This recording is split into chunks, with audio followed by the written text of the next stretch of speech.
Hey there, we're the Gambling Databases research team, and we live and breathe in-depth iGaming analysis. In every report, we dig into the regulations, player experience, the stuff that makes the market tick. So let's get right to it. Is Venezuela a hidden gem or just a really big gamble for operators? All right, first up, the market on paper. And honestly, some of these numbers look pretty good.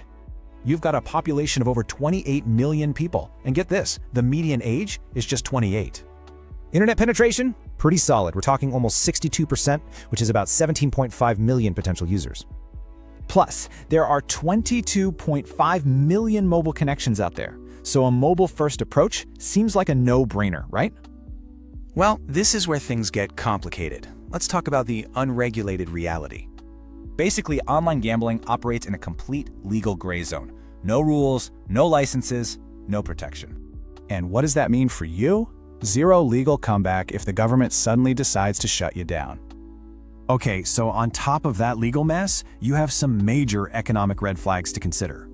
GDP per capita is rock bottom. And yeah, inflation has cooled a bit, but it's still sky high. But honestly, there's one number that tells the whole story, and that's the ARPU. The average revenue per user in Venezuela is, wait for it, just $3.25. That's one of the lowest in Latin America. The spending power to support a healthy market just isn't there.